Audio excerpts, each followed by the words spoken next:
Hello, everyone, and welcome to Work to Game. And today we have a very special guest, one that I've been very excited to talk to since I first saw his reaction to one of my videos as I stepped into Star Citizen for the first time. And for me, fell just absolutely head over heels in love. I was just like, "This is so interesting," and then got a good education, on things. So, welcome, SaltEMike, to the podcast. Why don't you say hello to anybody here from the Work to Game community who might not have heard of you, or what do you do? Well, first off, thanks for having me and asking me to come on. And I'm SaltEMike. I basically just am a Star Citizen creator. I think starting to stream other games and broaden my horizons to games that are not completely in an alpha state. But I stream on Twitch and make YouTube videos, mostly dedicated to the game Star Citizen. So, which I'm sure you guys have become familiar with here on this channel, maybe, or not as much. So not as much on this channel specifically, Okay. because Chris is perhaps like when we talk about the two of us as creators, I'm the guy who's like really excited. I get, I just love video games, and I'm just like, and also as the developer, like I'm like, oh, I can see that this is going to take some time. So like immediately, and that's one of the things that I think was a good call out that you had in your reaction is like, yeah, like immediately I automatically give a lot of grace. Chris is like, can I play it now? Like, is it ready now? And if it's not ready now, like, well, let me know when it's ready. Like, I'm not going to be mad about it. I'm just, I hear hype tastes great. I have a genetic intolerance to copium. And so like, I swell up like a balloon if I ingest any. So I just have to hang back. Yeah. You and I will get along. We got similar mentalities when it comes to that. And as somebody who covers like the most copium filled game imaginable. Which now you're allowed to talk about. Wait. I didn't think we were going to be talking about Ash as a creation here today. Oh, that's true. That's another one. and yes, I have an Alpha 2 key for that with one. You there. I can't wait. I spent the money, man. I put my coin in the slot for Ash as a creation later this year. So we will see too. Sorry, Chris. It was that game makes the vein in my neck throb. Every time I watch a video on it, I can't. They're like, but did you see the new Forza? Because Ashley Creation's actually gonna have better cars. Like it just they just tack its feature bloat as a plan A. I mean, have you seen Star Citizen? So this is like Ashes of Creation is to me like a dumbed down Star Citizen in terms of it, like the way they talk about it, develop it. I think the way the Ashes of Creation developers communicate is a lot better to the backers, I guess, or whoever's interested in it. I think they communicate what they want their game to be and then show you making it, where the Star Citizen developers tell you what the game's going to be very far away, and then you don't really see that as much. But yeah, Star Citizen like has like actual gameplay. There's something to play, obviously. Like within the which is more of a game. Like I agree, Ashley Creation are very good at talking about a game. Obviously, he has more history making MLMs than games. Yes, and that's part of his pros column, not negatives. But like as far as like which one's going to be more of a game, just understand, I always come across as the jerk in this conversation. I don't mean to be. I just really can't out jerk me, Chris. I cannot like Star Citizen, whether or not it ever becomes a fully fledged game, whether or not it becomes there's something there. Game, it's more of a game now than I think Anthem ever got to be. Sure. Kinda. Like it's close. Like it feels like a game. The NDA thing's kind of weird, but it seems like they're kind of backing down on that. Big time backing down now. Big time. Like there's basically the only thing you can't do is stream it and make YouTube video, like video that content of it. Yeah. Which was a complete surprise to me. So, but just to go back to the last thing, obviously Ashes is not a game. I just from a communication standpoint, that's the only thing that I like about Ashes versus Star Citizen. Hands down. And they try to be super transparent to the point that I believe it can only hurt them. Probably. because now they've set expectations for something that exactly have not yet proven whether or not they can deliver. And so now they've written the test, and the multiple choices that they will be checked by have been written by the community, and they don't yet know whether or not they can pass the test. Yeah. My suggestion would be don't write the test until you know you have the answer key. But the gradation has been as well transparent. Star Citizen really suffers from that. Like people call back to, there was this show called 10 for the Chairman where it was Chris and he would answer 10 questions from the community and people would like ask the craziest stuff. And this dude never said no to any of it.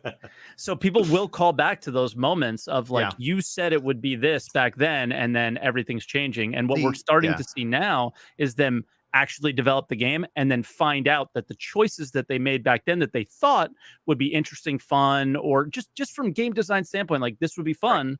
They find out that it isn't as fun. So they decide to change it. And then the original backers in some cases get mad and in other cases they don't, and it's just, and if I can take my like, anti-copium drug and I can sit down and ingest some Ashes of Creation, one of my favorite things he's ever said was when asked how they're going to handle the bugs on launch. He said, there won't be any. The industry's become so focused on money that they're too greedy and selfish to not have bugs. And so we're going to just not have bugs. That's hilarious. Awesome. I don't remember hearing that. Oh, it's fantastic. It's been clipped. It's absolutely I've never seen this one. 100% been clipped. And that will be a fun callback. Now, the hopium addict in me, because like I see, we got some copium addicts in here in chat. The hopium addict in me is like, yeah, I want to root for these things. I want to see them come, because like Ashes and like Star Citizen and Ashes, I think are in their own category in which that they are trying to be a level of ambition that people say they want. But, and this is the real kicker, the market and the economics behind all these big firms they don't see the value. And so they are both pioneering this sense of like, you guys say you want it, you think, like, will you show up and do so? And I would say that if anything else right now, Star Citizen has been very effective in doing that, and Ashes to a degree, because I am now, I guess, technically a backer of both of these games as a sense of like, I want this game to exist. I want this world and everything here that they're trying to do to exist, because on paper it sounds awesome. And then having played Star Citizen, I go, yes, I like this. I'd like when I shoot a gun and toss a mag to the side, that it's like, oh yeah, those bullets don't magically just jump into my other packs. It changes the way and the structure in which that I play the game and enjoy it. And so when it's all said and done, there is a sense that I think, like back to the callback of like where he didn't say no, like as a developer, this gets developers in trouble all the time. That's why I remember telling my boss saying, do not give out this guy's email, because it's going to cost us a lot of money, because he will tell people how it really is. And as any developer goes, the answer isn't ever no, because every question is like, how can we do this? Then the brain gets going and you're talking to somebody who is a problem, like, yes, let's do that. Oh, that's a really great idea. Very excited. And that's what gets a lot of people in trouble. And that's when, like, back to Anthem, it's a good callback. They were saying, hey, we're going to be transparent. We're going to show you guys all through our 2.0 and our next. And they did that until they stopped and quit. But everything they showed was interesting. And the thing I said about that at that very same time, I go, this is really dangerous, because gamers will take anything that is communicated as a promise. And if you show them something and let's say then you make a change later, it's like, because it turns out it wasn't fun. Then it's like, but they took that away. They this is the thing I wanted. This is my favorite Pokemon in the deck, and they deleted it because this new game, it completely breaks the formula. And Yoshi P, which is where we're more known within the Final Fantasy 14 universe, he said that like he'll answer the question. He's like, we tried that, like, yes, we did think about that and we tried it. Turns out it sucked. Like it turns out it was actually not going to work. And here's why. So he's able, instead of saying yes to every request, he's able to say, you know what, we did think about that. So we're not like ignoring the thing. And these are the problems that we ran into. Sometimes it's a technical thing. Like, well, we did that. And then everybody's dropped to 30 frames per second. And we haven't figured out how to make that work yet. Okay, that's a reason. Like, I think that is a good model for how do you His advantage communicate is these that he issues? has gameplay to talk about. That's right? true. And so Yoshi P interacts with the community through either press or direct community interaction over 100 times annually. It's not twice per week. It comes in big waves. So we're about to get a big wave. There's an upcoming event called a media tour. We don't have dates on it. And there will be about 40 to 50 interviews that will all have the same embargo date. And all 50 interviews will launch in one go. But if you count each of those as one, it's over 100 interviews, press events annually. But most of them are what Brian is saying, where they're incredibly conservative, and it's look back at what we've done, look at what we know is coming, that we've already built. We're already playing it. So when they talk about it, he's trying to not say too much, but anything he does say is based in fact. So then when he takes questions about the future, there's this like, expect to hear more from us soon, or there's these phrases he always says where he never really answers them. We'll think about that. Let me get back to you on that, because he doesn't have to address them because he's already given you something to chew on. And that's where I think Ashes and Star Citizen have a tougher job, is they communicate as much as Final Fantasy 14 does, which is amazing, but they're doing it without any concrete gameplay, kind of history. They don't have 10 years of published game that they can kind of refer back to. No, and even the current experience isn't. I still argue we're still very much in the like proving out the tech areas of this game, right? So you don't even have a game to call out to now as much. They're trying.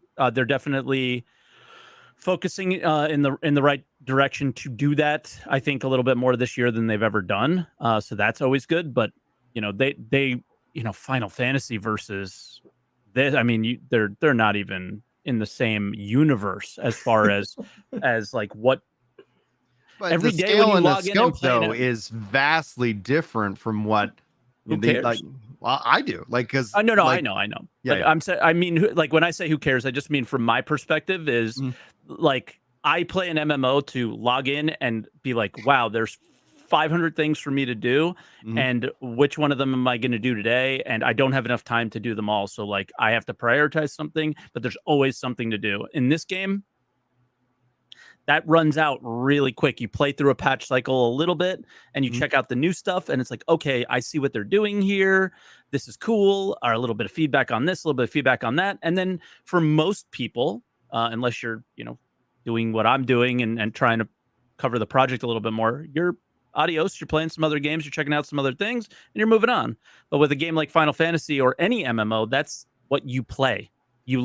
At the end of the day, when you come home from work, you play a couple hours of your MMO, right? And you do whatever you have time to do. Because those are games where you don't have time to play anything else. This game is not that yet because we're still in that tech demo phase. Like, yeah, scale, scope, all that stuff. Ginger, it's awesome, right? It's crazy. Like, there's no game I want to play. There's no world I want to see a game put into than this one, right? But we don't have that yet. That's what I want to sink my teeth into. How long until you think it can start to be, we've added something and we've added it? One of the things we're testing is scale, right? So we've added, instead of adding one of the quest, we're going to add 100 of the quest, and instead of adding one of this new type of mining node, we're going to add 1,000, where like scale is the goal. Well, I guess maybe we're describing scale in a different way. I thought he meant scale as like, wow, there's just the sheer space of things is insane. I mean, in MMO, it's both, is it not? Yeah, sure. Well, yeah, there's definitely the how fast are you able to add volume, in that regards, because the appetite for these kind of games and the content within it, like it's one of the things we're seeing right now with New World, which just as the PTR is now live and the controller support official has been added, and it honestly is fantastic. But one of the complaints that that game suffers from right now is that they've spent a lot of time redoing some of their foundational stuff, the MSQ, bringing in controller support. That's not content for a lot of people. That's not content. And so I do theorize that based off of like the things they've been doing, that content will come, but content takes a lot of time, especially PvE content, because then it has to have that design and that process, and then gamers are going to consume it and then optimize it and then complain about it. Like the strategy, as I always going to say, MMOs have 3 seasons: the season of hype, the season of grind, and the season of bitch. and then it just repeats. And then and the question is how long is that third season? Because that's where, like, to just kind of like meme on your name, salt, like that's where the salt is farmed. That's where it is found. It's in that third season where normal gamers, and I mean normal, the ones that like have a job and they're like, maybe I can play this, you know, my video games an average of 8 hours a week. That's the standard gamer nowadays. And then the content creators like us assholes get in there and be like, dude, I just put, you know, 60 hours into this game this week. I did everything that this patch has. What am I going to do for the next 3 or 4 months? So like that cadence, that's how, like, I guess that's right in terms of, we're kind of defining the scale in both categories, both in terms of like what the game offers, but also how do they scale so that they are hitting a normal and predictable kind of cadence, because that seems to be the model when we look at successful games as service MMOs.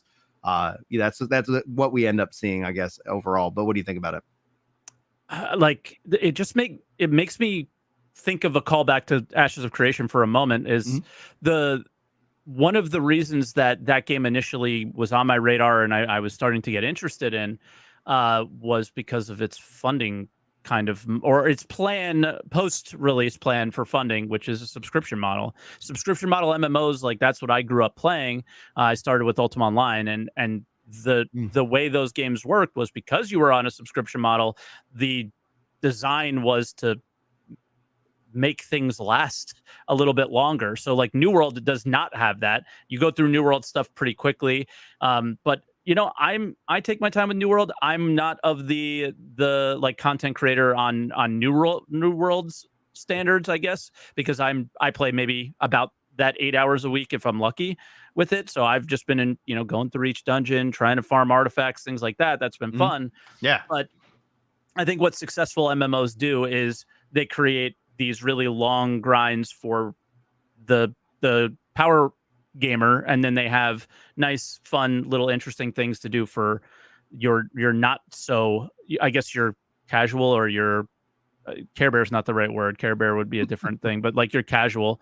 And then but how many games have successfully done that? None, probably, right? Like, nobody's perfect. So I don't know. I think that's where I struggle with Star Citizen. Is another callback was, all right, we're talking about these things and we're communicating that, all right, we're going to do things soon, or we don't want to say too much. And the thing that Star Citizen has struggled with so much in that standpoint is they say something about how, let's say, a ship, for example, will work. And because you think that is cool, then you financially support them for that individual ship. And then that thing comes back not how they said it was, or not how you mind created the way that ship will work. And then this whole thing becomes, that's why I think there's more fuel in the Star Citizen hate fire sometimes for people, is everybody has been wronged by Chris Roberts at some point because of these things, right? Because whatever they say in the concept phase is never what it's going to be in its reality. It's always going to be slightly different or incredibly different. So everybody gets upset at some point. And my only gripe is that we didn't focus on, Star Citizen goes through a little cycle where it's this circular thing of, we need money because our scale is insane and because we want to do something insane. We keep needing money. And then we have to essentially slow the actual game's development down in order to release this patch. It cannot be polished. It cannot be fixed. This is it. This is the hard date of when we're releasing this patch, because we have a ship sale coming up. And so Star Citizen has constantly hurt itself over the last decade, ever so slightly, over and over and over again, to the point where it just runs this cycle over and over again. And the time that they said it would take and the time that everybody expected it to take has wildly blown out of proportion into this thing, because things cost money. Does it is ever what it is. fully release? Or does it ever fully release? Of course. The business model. Like, we look back in hindsight and it's like, I can't believe for 30 years they just continued to add features. Well, like I mean, Like, I mean, you call out Final Fantasy. I'm assuming they're still adding features, right? So MMOs, like, what is release is like. But it's firm to a fault. Like, people complain that it doesn't get enough new within the player base. One of the complaints within Final Fantasy 14 is that their formula changes like Coca-Cola's formula. It's very minor, if at all. I've never mostly played, a label change. So like every 2 years we get this big wave of content, but the big wave of content before it releases, Brian and I will be like, you're going to get the amount of MSQ that is in a traditional single player RPG Final Fantasy game. You're going to get a dungeon at the 1, 3, 5, 7, 9 level, and 2 at launch for the max level, as well as 1 for each of the 5 patches that will release over the next 2 years, and 1 for the half patch on the final. You're going to get, and you can make this whole list. Rigid, it's a recipe. You actually labeled it out. We will get a dungeon. We will get our raid on the 0.0, 0.2, 0.4. Those will each have 4 bosses, and we'll have a savage mode released 2 weeks after the non-savage mode. We will get 24-man casual content on 0.1, 0.3, 0.5. Like, I can keep going. Yeah, it that's is crazy. It's a recipe. Now, but that's a laundry list of a recipe, though. Oh, it's a huge list. Yeah, and so you always have stuff to do. And what's cool about it is, like, if your favorite content is X, we can tell you, you're like, hey, I'm kind of done with everything in the game right now. This is what I'm most looking forward to. I can pull up my spreadsheet because their dates are also predictable. And I can go, cool, you need to come back on June 22nd. Like, I can just call it now. Like, don't even worry about it. Shut off your subs. We'll see you June 22nd. That's crazy. Get out of here. But, like, to answer your question about release, though, of course it will release. What release will mean and what it will... They've like very slightly mentioned it. They've said the word beta occasionally. They've said minimum viable product a few times. So every once in a while they do mention these things. There was a Star Citizen will release with this is something that a lot of hateful people will say about Chris and the Star Citizen's actual what it would be at release. The 100 star systems meme, right? Star System will have 100 star systems. I think it was 2015 or 2016. That got rolled back to 5 at some point. And that was a long time ago, and we're still at 1. So what releases and what the finished universe of that is dead and gone. Star Citizen's original scope was Freelancer next. Privateer 2, 3, right? So it was, I jump into a system. I want to go down to this planet. I get close to it. I press E, cutscene. I'm down at the planet. I can walk around a little bit, but I am locked into these locations. Starfield. Yep. Starfield, but better. like it was better. I tell you, I still 90s. stand by the fact that playing Starfield first before stepping into the current iteration of Star Citizen and No Man's Sky is the right evolution of games that you should play. If you play No Man's Sky or Star Citizen and then go to Starfield, it is not what you want it to be. And for me, I'm like, it's kind of like I like watching the movies before I read the books because everybody always complains, oh man, the book is so much better. It's like, well, just watch the movie first, then read the book. The book is the director's cut. It's got extra stuff in it. Yeah. Like, read the movie first. It'll release. It's just what release looks like. I mean, guys, there was a time he made a post said, we will not do crafting. And I got so much hate in this community for being like, how do you have an MMO without crafting? You can't.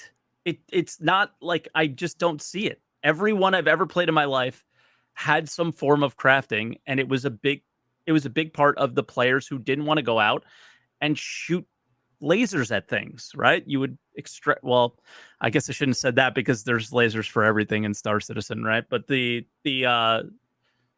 you didn't want to be involved in combat. I started out playing MMOs that way. I was a miner in MMO in Ultima Online and made armor and stuff, you know, and that's what made me fall in love with the games. And then when I got bored of that, then I jumped into PvP and PvE stuff. But yeah, it's just, it'll release. Will it release the way you have in your head? Because every single one of us has a different interpretation of what Star Citizen is, because all the way calling back to what I liked about Ashes, I think he lays out exactly what his game is intended to be. So, you know, I either like this or I don't, and you decide to follow it or you don't. where this game, they tell you all the possibilities, and then you don't know whether any of those things will come to fruition or be a reality. And that's what Star Citizen is. How much do you think when we talk about what Star Citizen and Ashes, both of these are trying to label themselves as, at least the persistent universe? Squadron 42 sounds like it's that, single player genius mindset, right? One of the things that, again, when we look at 14, they have this story driven expansion, kind of like a standalone RPG every time. That's what Squadron 42 kind of feels like, except for that it's like, yep, over here, here's the story, here's what you can play. And then afterwards, you beat this. If you want to come and play and exist in this universe, well, then we've got the persistent universe lined up, ready to welcome you in. And when it's all said and done, though, like same thing with Ashes, like I think that when it comes to theme park versus sandbox MMORPGs, Ashes is trying to do kind of a hybrid. They're calling it a sand park, which I think it's the future of the MMO, where when you log in, it's going to tell you all these things that you can go do. You choose what you want to go do and you do it. Or if you want to just be somebody who's a miner or a crafter or these kind of things, then you kind of exist. And I think Star Citizen has really positioned itself, from what I see. We'll have to wait to see how it plays out within the next, couple of years. But it's that, yeah, you can just kind of exist in this universe. You can kind of carve out something that's, that you want. You can kind of define your goals. And I think that's one of the things that when I look at the complaints that are leveraged against theme park being the most successful MMO model on the planet, when you look at how gamers have been trained up for the MMO, as of like for you or Ultima Online, I was Final Fantasy 11, which was a sandbox MMO as well. I think Ultima was a sand park, though, in reality. Oh, yeah? I think so.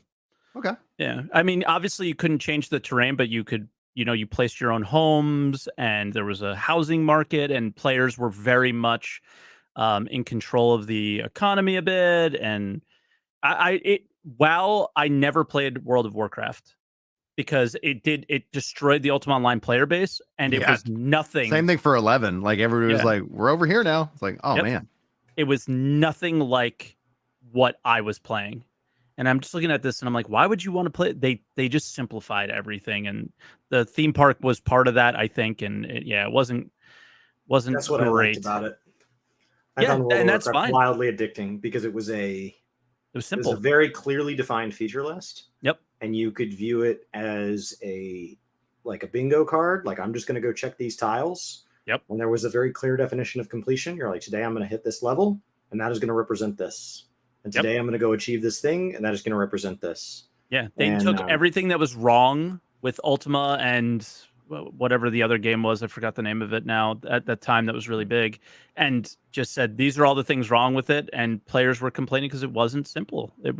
Everything was so hard to figure out, and that's what I loved about it. But I know why WoW was popular for sure.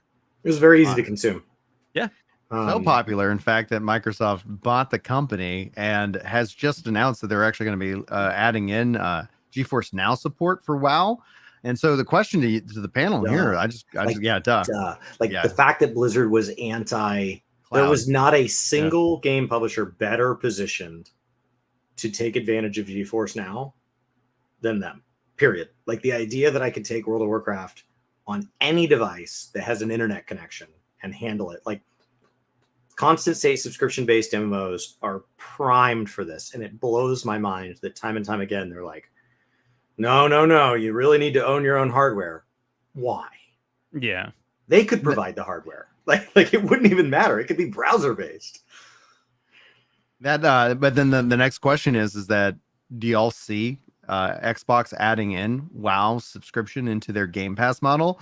They just announced 34 million subscribers to Game Pass yesterday. They did not with ESO. So I would use that as your I would use that as your metric. Yeah. Because they've done this before. They bought ZeniMax. They brought in the base, and the base version of WoW, like, you can already play. I think the base version, which allows you to play like up to a certain point, I think it's all the way up to the current expansion, then limits your interactions. Mm-hmm. That could be rolled in to like a Game Pass Ultimate or something. Yeah. Just like having Final Fantasy 14's free trial, now including the critically acclaimed Stormblood. That could be rolled in, but your full featured will stay subscription locked. That'd be interesting for sure. It's gonna be interesting for sure, because like that in and of itself, like would be kind of a game changer, even if it ended up not saying like, hey, if you want to play the current expansion, then be subscribed to this additional thing. But ultimately, we just want people in the game playing it, removing that barrier for entry. And when it comes back to the round of the conversation about the subscription MMO, like we continue to argue that it is the most fair model for us, the player and the developer. It's established as a really defined relationship. So you're not having a developer going like, well, I guess we need to make another bikini so that we can keep the servers up. Because like even with Pal World, for example, which was a massive hit, and me and my kids are playing it like all the time, they announced like, yeah, it's costing them $400,000 a month for the servers. Obviously, as that's going to ebb and flow, but you start to think about that and you're like, that's a lot of money.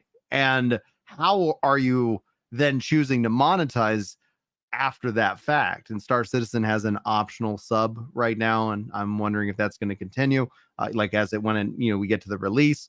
But then with MMOs, like Ashes is saying that they're going to have a subscription. PAX Day has announced that they're going to have a subscription, but they're also considering bringing in a Plex token or a WoW token into the mix. And since we kind of touched on all of those, I'd love to get your thoughts, Mike, on the bit, like on a financial business model. What do you think is working with Star Citizen? What do you think is not? And do you have concerns about like a token, like something that PAX Day is doing? Because I know a lot of people are frustrated by it. I am not, because my personal view is you'll never defeat, real money trade. You just never will, ever. If it was fixable, it'd be fixable. Humans want what they want, and there's going to be people in this world that are willing to open up their pocketbook, whether it's an official channel or it's a back channel. That's just how it is. There's a lot of money in gaming, right? And it's a huge industry where these huge companies who have billions and billions of dollars haven't figured out how to solve it. It's not going to get solved, and they want to solve it, obviously, right? But yeah, as far as like the current model of Star Citizen, it's obviously wildly successful. Well, I always try to come back to like, I was just playing Valheim before we started playing. Valheim far surpassed the number of backers that Star Citizen had in its first month. So the argument of Star Citizen being like this huge success, not necessarily from a how much money they bring in. This is what we're, I think, 11th or 12th year, and $650 million is a lot of money. But over the course of that time, it's not that much, in terms of the way a lot of games are being funded these days and how much money they're making, right? So it is very successful, but it is not as successful as people like to point out. Anyway, I am very much of the subscription model family, I guess, but the backlash that this community gives on that is very, very strong. And I don't understand why either, just from the exact same perspective as you. It is the most fair.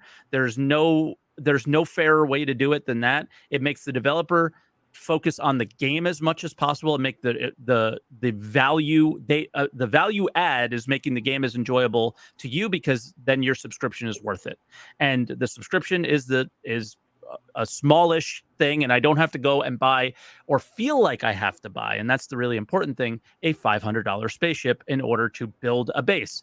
I pay my subscription, I play the game, I build my base, right? Like these kind of things are not happening in this game and are not going to happen in this game. And then on top of it, just so many other aspects are broken there with progression and all sorts of things. It drives me absolutely mad that this is the route that we went. I don't know if you guys are familiar. I'm sure but just in case, the original plan was, on release, to no longer sell ships, and it was just going to be funded off of selling gold to players, which is essentially selling ships. It's not that much of a difference. You buy the gold and then you buy the ship in the game, but then you can lock the purchase of a ship in the game behind reputation or something like that, right? You can't really do that on the website. But yeah, I mean, I don't remember the exact question, I'm not gonna lie, but I am 100% about a subscription model, and then adding a few little things. We know they're gonna sell gold. I agree with that, because there's no avoiding it. But I guess the only other call when you say selling gold, when you say selling gold, like in UEC. terms of a token, well, meaning UEC. like, is that coming from a player, or are they then just injecting that UEC into the economy? Because the token isn't an injection, like, you know, like a stimulus. It's literally like player A has, you know, like has money willing to trade for this concept, and then it manages it. That's why, like, for me, I'm not against the Plex token or the WoW token. Me I neither. get how it can change the game, but the thing is that I always kind of push back. It goes, that's actually what's already happening. Yeah. You're just now being able to, you know, do it without risking losing your account. But that is definitely it has been happening over here, and to deny that fact is to deny human nature. Yeah, it's ready for this. The WoW token is problematic. It's just not inflationary. Yeah. So like, if the thing you don't like about it is inflation, it's not doing that. But that doesn't mean it doesn't have problems. Like, they're just different problems. Check this one out. You have been able to, for nearly the entire game's development, purchase money on the website, and they limit it to a certain amount per week. And there are players who have every week have been purchasing UEC on the website, and then on launch will have millions and millions and millions of credits. What are these guys like? It's just that's Star Citizen in a nutshell. So like, I think one of the other things that's kept me away from Star Citizen is when I hear. So like, I play mobile games. I am a gamer in the general sense of the word. I like MMOs. I like racing games. I like RPGs. I own a Switch. I own a PlayStation. I own an Xbox. Behind me, there's probably 24 different forms of gaming. Before you even get to the fact that I own Warhammer and Magic the Gathering and all these things, I just like gaming. I told my wife I was a nerd when we were dating. I told her over and over, to the point where she thought I was kidding. And a decade into our marriage, she goes, "You really are a nerd." And I was like, "I tried to tell you." She's like, "I thought you were joking." I wasn't. I like games, but that means every game comes with its own con. And so like, when I play mobile games, the more fun the mobile game is, the more I'm going to get into it, the more I'm going to find the whales. But when I play Star Citizen, it feels like I found the whales first, and then I haven't yet found the game. And so like, what is the degree people are expected to spend to be like an accepted member of the community? Not like the crazy person. Like, I'm in a clan on one of these mobile games, and there are people that spend $300, $400 a paycheck multiple times a month. Yep. But to be in my clan, you need to either be an experienced player, which is what I am, or a grinder, or up to about, let's say, maybe $15 a month would get you accepted. There are people spending hundreds, but $15, like, you're at least part of the group. Okay. What is that number for Star Citizen? Just what's great about that is the entry level $45. You're welcome. You're not going to get memed out of the community. No, because think about it. There in your mobile game, everybody has their base or what, like Clash of Clans area, and you got to build your own stuff up, right? You don't have to build your own stuff up in Star Citizen. Somebody else can be the whale, and in very many cases, the whale plays by himself and has no friends, right? Because this is the internet, right? So that you're just sitting in your room. You don't have any real life friends. Like, I don't. I do. I have a few, but not that many. And I don't have enough to crew an Idris, which is a really big ship. So you have this ship, and then people who don't can be a part of that. So that's the one thing of, you do not have to spend money. And many creators in the space explain that. The issue is really the FOMO marketing, like mobile game type marketing to people. Like, you need these things. You'll be this awesome thing if you have this awesome ship. It's super pretty or whatever, right? So you feel you need it. You don't need it. That's where I think they're struggling with a reputation. Because on the outside, what I often hear is, "Did you hear about that game where you put $500 in first?" And then they say the name of the game. Like, the money is the first thing mentioned in the conversation, which then makes you pull back so hard that it's hard to ever want to engage. As somebody that has been around the space, so I always hear Star Citizen, and I'm not a big copium guy, so I don't typically dive into somebody's partial game or beta until somebody's linked me a video for the 20th time. Where it's a game. It's like, all right, fine. I'll watch this one video of Steven Sharif saying something crazy about Ashley. And then I'm like, yep, this is why I don't watch the other videos. Yep. I will say this though. Let's say there's the opposite example of I want to mine today, or I want to salvage today. What they did do is lock the interesting aspects of that behind spaceship gameplay, right? So you can salvage with a hand tool that anybody can get. You can mine with a hand tool that anybody can get, but it's not what they haven't created is a crafting system, an economy, or anything. So we don't know the value of the we call it like FPS mining or FPS salvage, right? So we don't know the value of actually doing that at this time. But you will have to play the game to get those ships, which are earnable in game with in-game credits. You just play the game. So there's some form of you will find me saying there's no progression in the game often because I have the ships that are important to me. So the only progression for that $45 player is playing the game, doing some of the missions, like the mission that is on the screen right now is a very lucrative thing to be doing. And you can get yourself, do this mission twice and you can get yourself that mining ship. But what will happen is because the game's in alpha, it wipes. That ship is gone and you got to do it again. And there was somebody who I'd like pick on him a little bit and make fun of him because he was big into the funding stuff. Like I'm buying this or I want to buy that. And he explained to me, Mike, I've earned in-game the Prospector 5 times already, which is the mining ship. Oh, that would be heartbreaking. Yeah. So he goes, I just bought it. I can't do it anymore. Like, yeah, no, I get feel that. I've earned it at that point. Like I've earned ships in Elite Dangerous, Dangerous, and I feel good about them. I don't want to re-earn any of them. Everything about Elite Dangerous was an upward grind. If you ratchet me backwards, I'm just going to uninstall. Exactly. EVE Online wasn't fun until I was multi-boxing. Like until I was ready to run my own mining crew, where I was my own friends. And then when we were strip mining together, so we were all in chats, and I had friends that were mining alongside me, or were, and so we were all multi-boxing. But it was a handful of us and a lot of ships. That's awesome. I found that really fun. I just don't know the Star Citizen model well enough to understand how that fits in there. Like there's so much about Elite Dangerous that I just want to be an MMO, and it just isn't. It's almost like landing in a single player space game. Like I played Elite Dangerous with friends. I have. It's cool, but it's real cool. It's a single player game. Very lonely. Which I mean, maybe it's the best representation of space. It's very lonely, and its VR support's incredible. Yeah, you haven't had your engine shot out in virtual reality and then gone into a tumble.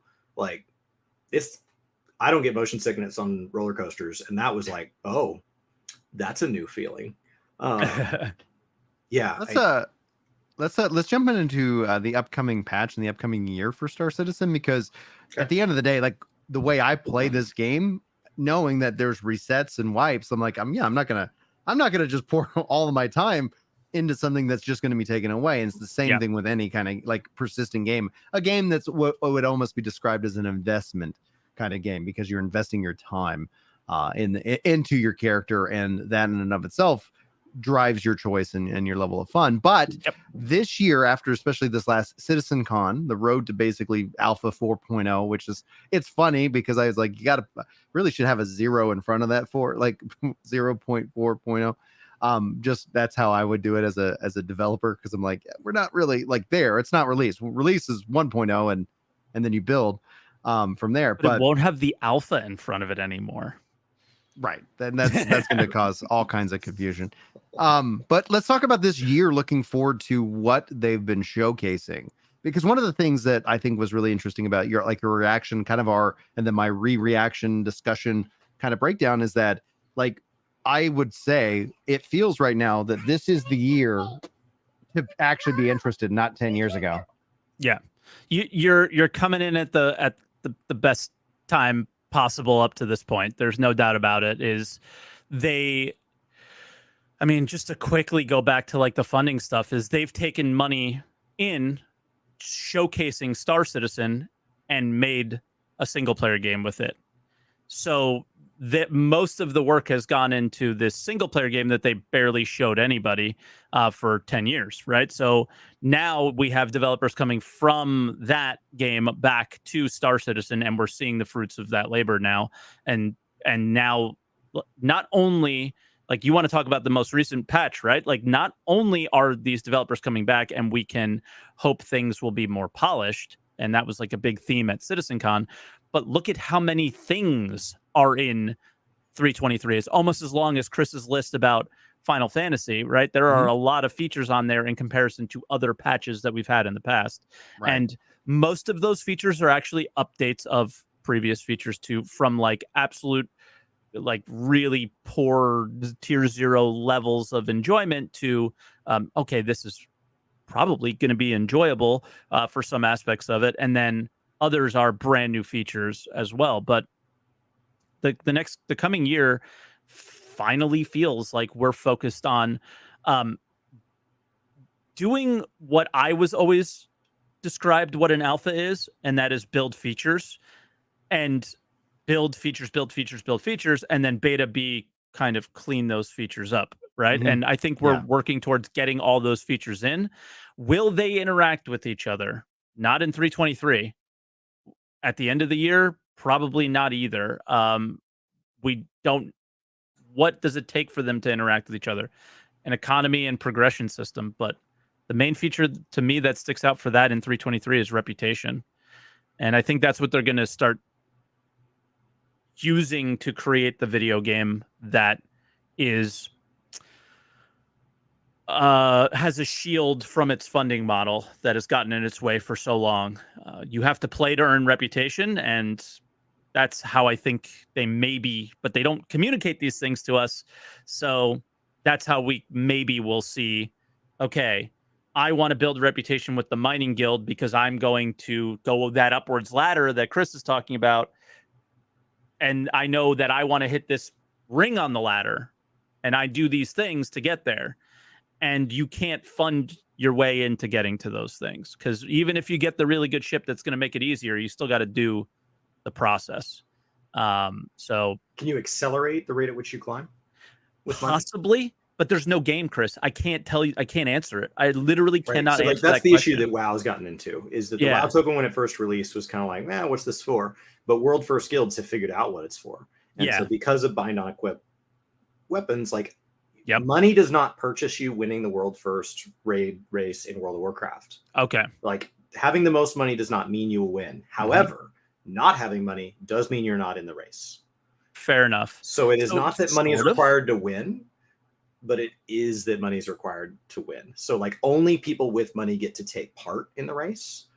Interesting. And then the winner will ideally be determined by who does the best job adjusting to and executing on the mechanics. That feels like what Star Citizen will probably end up being similar to, because they'll phrase it as like, well, the money didn't win it for us. It's like, yes, but those of you that are not putting thousands of dollars in are going to feel very different. But again, not everybody needs the money in this situation in Star Citizen, which is good. Being a crew will never require you to, I think crews with more money have an advantage over crews without, like, substantially so. Possibly, but again, it is so hard to say, because there is never, because what we're talking about, World First Guilds are doing sort of endgame-ish content, right? Or it is endgame. Yeah, because like EVE Online money absolutely can matter. Absolutely can matter. It may fall somewhere in between, but the problem with Star Citizen is I cannot call out a single person on this planet outside of maybe Chris Roberts and a few people that work at the company that know what Star Citizen's endgame is. They've never spoken like stages of game, because it's always been sandbox. You don't have to have one. Like, Minecraft has movies now. Like, Minecraft's its own thing, and there is no end. Yeah. Like, there is a dragon, but like, you don't have to fight the dragon. Fair enough. You don't Star Citizen you don't even have to go to the end. Yeah, Star Citizen might be a lot more like Minecraft than it's ever like WoW. But but the thing is we don't know. But they're sometimes it's a sandbox, like, heavily, and then they show these other tropes of other video games that you're like, so is this the game that I'm like? Because for me personally, I don't play Minecraft, right? I played MMOs, and I want that ladder to climb, but I don't modded know. Minecraft will blow your mind. If you Well, like what I've you're seen describing, modded Minecraft can be the ladder. Modded Minecraft can I have absolutely played be it. We had a modded Minecraft server. Somebody made a nuclear reactor and destroyed everything. Yes, so it was You don't have to destroy crazy. everything with nuclear reactor. If you have the Yeah. cooling and stuff set right, it can work out. Well, he did it on purpose, I'm pretty sure. But Oh. but yeah, I mean, it was. I wish I can answer your question, but that is where my name came from. And was why? Just being frustrated by the lack of communication on. Hey guys, tell me what we're gonna do. Tell me if this is the game for me. And I think it's calculated, and I think it's on purpose. Because if why the game, reset progress? Why not? Because it's an alpha. Like, it's, oh, they don't have a choice. Yeah, it's not like, on purpose. why are we not? This isn't Escape from Tarkov. Okay, because if you would just let me go back through, and because I did it last time, I'm 10% faster. It doesn't bother me. But if it's true resets, I think that's so infuriating. Like it doesn't make me want to take if part you at invest all. your entire game, like if this is the only thing you play, and then you start feeling that burnout, like you alluded earlier, Mike, that you're checking out some other games. It's a very healthy thing, especially if you enter into the world of content creation. And so, like, have you? I saw Chad talking about Helldivers 2. Have you had a chance to play that yet? No, just because it got popular and like we talked about it in DMs. My cat got sick and all that stuff. It got popular all during that time, so I have not had time for anything other than the bare minimum of content creation, because it's the job, and just doing the absolute bare minimum to stay afloat during this like really crazy time. But no, I hear it's super fun. Everybody's asking, like, it was Pal World and Helldivers for the last couple of weeks, right? Yeah. So I've missed out on both, unfortunately. I wouldn't say that you've missed out on Helldivers though. Like, if you get the opportunity to play it, like, it is definitely something that is a very nice experience. I'd love to. And it's something that, like, because it's Sony, one of Sony's games as a service pushes. It's their most popular and most successful launch on PC to date, and I think they're struggling with success right now because they're like, oh, we didn't anticipate so many people would want to play our game, and so it's been a real fun treat. I've been playing it, and I really like it. Like, I would love to see and have any more opportunities, like, because we've been doing all kinds of things, and it does some things really well. But what's interesting about it is it kind of takes it, because there's a space element to it. Okay. It handles the travel. So there are definitely, I would say, some parallels that when you do play it, if for some reason your video doesn't pop up into my feed, please DM me that video, because I'm very curious as to your thoughts, because it does obviously things different. It's not trying to be the scope of Star Citizen, but what it does very well. And I think it had a real clear, tight vision. And this is also a game, in terms of, like, when you talk about its overall idea, it's $40. They didn't even launch it as a $70 game. They're like, it's a $40 game. People might call it a AA game, but I'm like, I'm getting AAA value out of this. Where in AAA games, they just not living up to the price. And a good example to counteract that would be Suicide Squad. And also, what the hell, the pirate game that I'm being forced to play for review next week. That's a quadruple A game, though, Ginger. Come on. Which, by the way, so was Halo Infinite. Did they call it a quadruple A game too? No, but from a funding standpoint, I don't know what else to call it. Okay. The funding that went into Halo Infinite was astounding. And it was disappointing. It was disappointing. But no, the head of the German studio at Star Citizen called Star Citizen a quadruple A game like 5 years ago.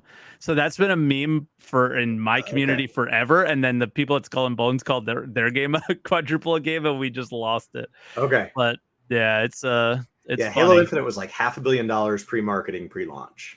Wow, that's crazy. Yeah. It was the single most ever. Well, for one game, no marketing, nothing came out. Like, that was it was a record, and however they defined it. It was a big number. Where did it go? Not ranked Slayer. No. Still not on there. The idea that it's still not on there blows my mind. Yeah, I'm like just did happy it they added Infinite to GeForce Now, so they just made that announcement. So I'm like, all Oh, right, nice. let's go. Yeah, so Nice. I'm a big fan. I think, and then somebody was saying Star Citizen will never come to GeForce Now. I'm like, I think it's like a perfect thing. It's also, I don't understand why Square Enix is so hesitant to support it, because like Forspoken comes out and it's like, yeah, you really should have a 4080. You know, it's like the new graphics card that was like just came out like a month before the game came out to really enjoy this game. And I'm like, Buy this game and why pre-order aren't your you graphics on card. GeForce Now, Square? You know, I just I especially with online games, like the, you know, I don't want to, I know I'm a big guy who's like loves the cloud, you know, because it gives me way more opportunities to play games as a parent, because I'm Brian like, all right, also loses devices to bathtubs because he has 100 children. So Yeah. the idea that something cannot be physically destroyed on site is an advantage. when everybody tells me the Switch is selling well, I go, there's a reason for that, guys. Of course. There's a reason. I love my and I know Steam Deck. Yeah, the Steam Deck is also fantastic, and it just gives that extra option to play. But I did want to ask one kind of question before we wrap up, because we are coming up on time. But a lot of there's an interesting kind of you know, underlying tone to especially MMOs and content creators. Do you feel the MMO designers, the game developers, are, I don't want to use the word lazy, but they're kind of leaning into, instead of like bringing in tools to the game to facilitate community within the game, it does feel to me, and I could be wrong here, that we're seeing more push into like, and we're seeing success in content creation where it's like, oh, if I want to be a part of something, I'm going to go watch SaltEMike, or I'm going to go watch Mr. Happy and 14, or I'm going to go watch insert, you know, big content creator or mid content creator that is essentially kind of a captain for the game. And so that ends up driving a lot of where we've seen, I think, social move out of these games and communication out of these games and into the Twitch and streaming space. Do you have any thoughts on that? That's an interesting thought. I don't think they're doing it because we exist, but that's really interesting. Like, what do you mean by social being removed from the game? Like, not removed, but it's essentially a transference, right? Where with the success of WoW and back in the like the original sandbox MMOs, there wasn't a lot of ways to communicate online, and this ended up being a great way to do so, as well as do illegal things in terms of you know, communicating different strategies, you know, through the means of a game as a channel of communication.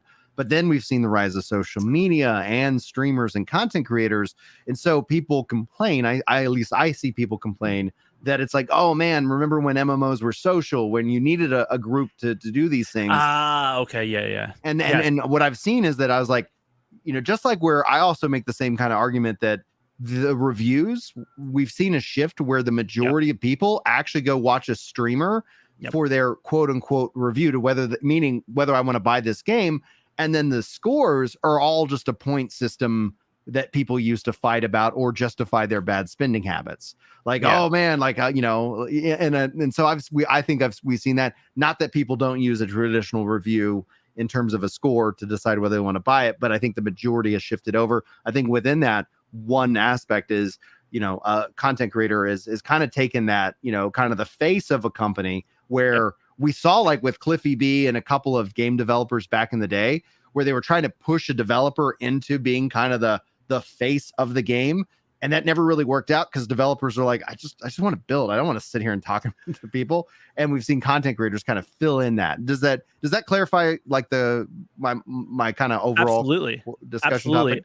Yeah, I mean, the first point that really stuck out to me was like, it just guides on the internet and all these things as well. Like, you know, back in the day, what drew people to MMOs and what people loved about MMOs will never be possible ever again, which is, I can't kill this dragon, but I see that you have the dragon helmet.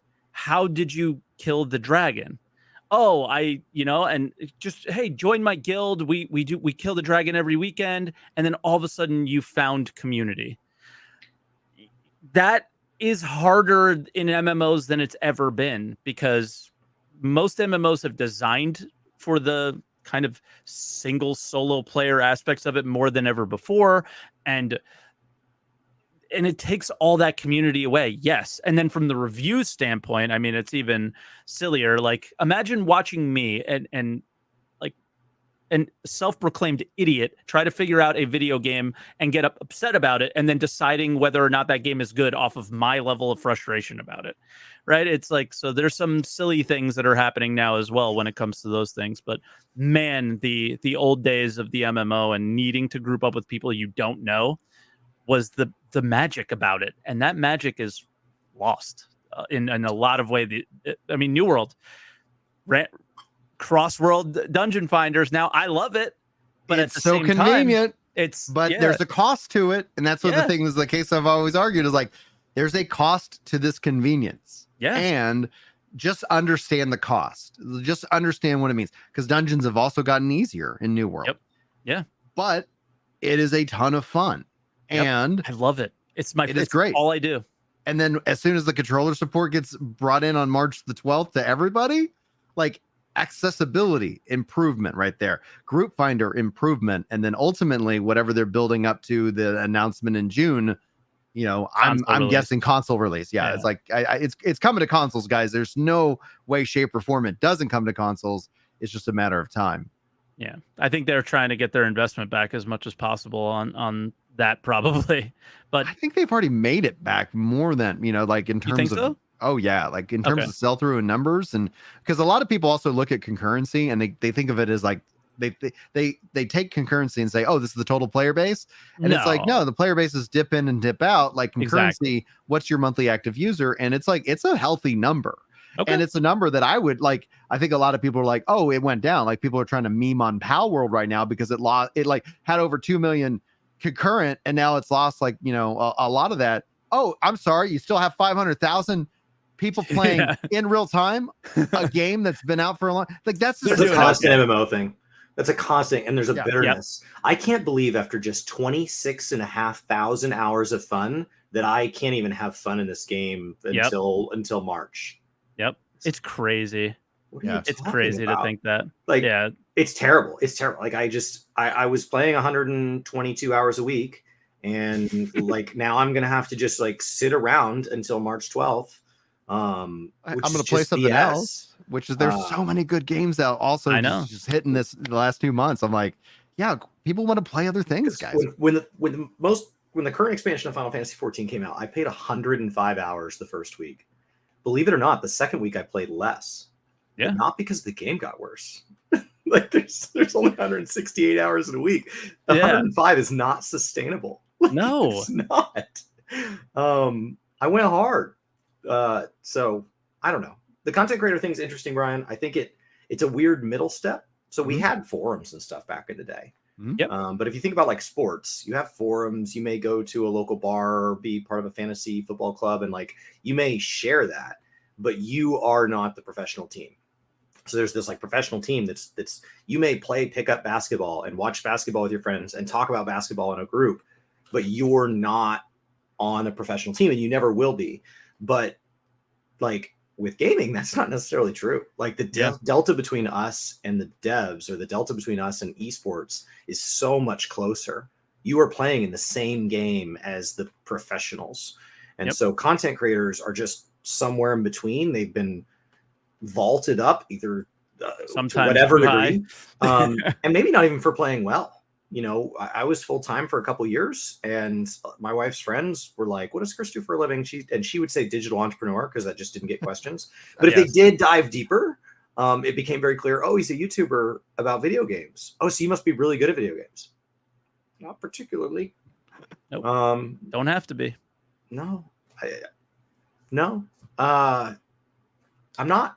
So like you get kind of, and I think you're just acting as this kind of halfway. So I think in some ways it's healthier because it lets people engage at the exact degree they want to. There are still those hardcore groups you can be a part of at every range, but you can also just go pick a group that either has effectively like a mascot and a content creator or doesn't. Like Reddits are still huge. Discords are still huge. You don't have to rally behind one or more Twitch or YouTube personalities to have fun in a game. So I think it's just created a healthier, like it was just, I don't know, like, does that make sense? Yes, but it's also unhealthy because you do rally behind the creator. And parasocial's possible now. Oh yeah, and it's really it's like dangerously possible, right? I mean, I can't describe like they try to pit because I'm more critical of the company, other creators, and everybody in the space, they like to pit me against other people because I know he'll disagree with him, and they think that we don't like each other. And it's like, I'm friends with everybody, I should say pretty much everybody. There's a few of you out there that I'm not, and they know who they are. But I get my hate mail. I mean, it's very clear. People, they get an angry Christmas card every year. They're the copium addicts that can't handle any criticism of anything. 2025, I'll still hate you. Yeah, no, they will. They will.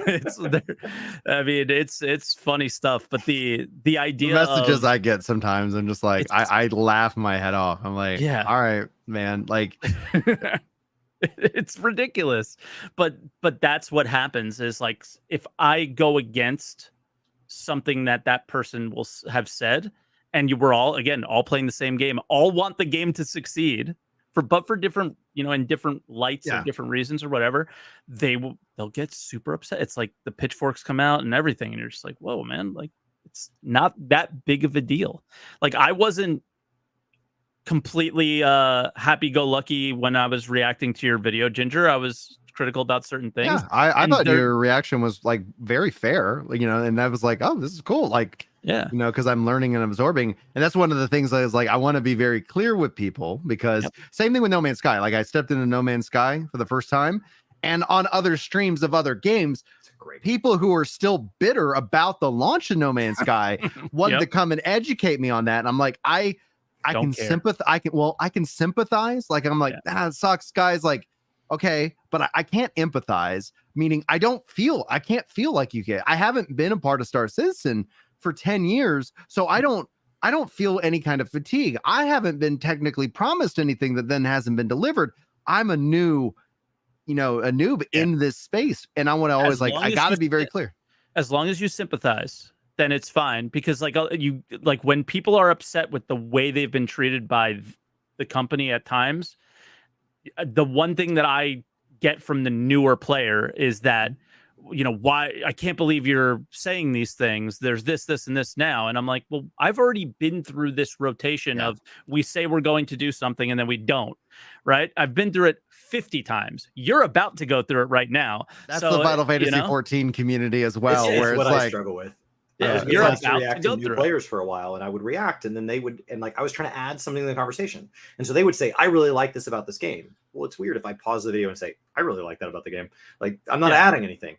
And so I would instead say, well, it's interesting how that's changed over the years. And it often came across as, I'm glad you're liking that, Mike. It's too bad it ends in patch 2.x. Like, it's too bad. Like, and so it became this like, well, you can't actually have fun yet. Like, it just became this really, and I wasn't trying to hate on their fun. I was just saying, like, I've been here. Like, I had that fun. And then the second time it came out, I had that fun. And the third time it came out, I had that fun. And it's not as fun now that we're on the 25th time. Because because each time I think, wow, it's going to be even better when it changes. And it hasn't changed. It's been the same formula for Star the Citizen whole time. 26 patches of 3.0. That's where we are. 26 patches of essentially the exact same game, the exact same locations that have slightly changed a little bit over time over the years, with big promises and they've talked about 4.0 and server meshing since 2018. And it was since 2019, it was coming the next year. So it's just like, how many years can we watch a CitizenCon and be like, this is looking awesome, right? So replication layer test looked really cool at CitizenCon, right? They closed the server, opened it back up. Everything worked seamlessly. Everything was great. Replication layer test for us, 5 minutes for a server to recover. And that was because we have logging. And then the next test was they never recovered. So it's not as simple as displaying something on a CitizenCon than actually doing it. And that's okay. We'll wait here and be patient. But you're going to go through these moments of like, dude, I get why people are excited about the game. But at the same time, I'll see you in a year. And I'll probably still be excited in a year, by the way. Like, if you ever do continue to check out my content, like, I will. Of course. Takes a lot for me to like get to the point where I'm like, all right, guys. you will probably never hit that point because you are coming in at the No Man's Sky, the beginning of the No Man's Sky period of the transition from the release to actually like the making release, that turnaround. That it feels, if if you wanted to put a cap on the show today about Star Citizen, it feels like we're making that similar to No Man's Sky turn. We'll see if they actually do it, but this feels completely different than any, and I've followed the project from the very beginning, any other year. This feels different. Yeah, and the thing Will for it me be? also I've discovered, is like, oh, just go play something else. Like if I'm not having fun, and that's what I continue to let people know now. It's like, yeah, because like I remember the one thing you were like, oh, well, he plays New World. It's like, yeah, I love it. I actually made a dedicated channel for it because I got tired of people just like hating on me, going like, this game's awful. I was like, I like it. I like the potential in it. It's fun. Well, it's even better now, and it's just like I think it has even like. Now I'm really interested to see where they take it next. And the real story behind New World is Lord of the Rings, the Amazon MMO, built by the same team. And like, hey guys, you remember like all those problems that we like solved? The tech that they're like the investment in capital for Lord of the Rings is benefiting New World, and New World gives us the chance to go and say, hey, could you make a change to this? This could actually be much better. And they go, great, thank you for that feedback. And so when Lord of the Rings steps onto the scenes, I do think that it's going to be just like we saw with Baldur's Gate 3, not to that scale of excitement, but to the fact is like Baldur's Gate 3 wasn't their first game. They figured it out with Divinity Original Sin 1 and 2, and then they got the license for Wizards, for the Dungeons and Dragons. So, and it won't be New World release, that's for sure, right? Right. It'll have its problems. Every release does, but it won't. They'll have its problems. But they won't have problems with servers, because that's the thing. Even with New World's release, is like they were able to spin up an insane amount of servers, but then that also broke because we're like, we know people are going to leave regardless. Yeah. And now how do you merge? And then I was done. Yeah. Now with cross server stuff, it doesn't matter. You can be on a small server and you're not cut off from content and you're not cut off from the world. So speaking of looking forward to things, Mike, where can people find you and what do they have to look forward to? Well, to look forward to is hopefully, I guess one thing we didn't touch on is being, I am a member of the Evocati test flight or whatever, and they're actually allowing us, the NDA has mostly been lifted. So being able to talk about like the new patches that are being tested when they're not there, but people can find me at twitch.tv/SaltEMike, youtube.com/SaltEMike, however the URLs are done with that. And just a lot of Star Citizen stuff, but on stream, diving into a lot of other games and playing that. But yeah, just goofing off, making fun. I like to make fun of things. And that's what I like to do with Star Citizen and its development. It's what we enjoy the most. The most memes come from all the things that have happened over the years. So, yeah. Chris, where can people find you? Right here. I got asked from a friend on the phone I was talking to right before this started about a big project that I'd wanted to start last year. And he's like, it's a bummer that didn't take off. And I was like, that's what I'm working on today. So thanks, buddy, for calling me out. It wasn't Brian. So that right here. Looking forward to more Final Fantasy news coming up. So yeah, we're that season where things are going to really pick up.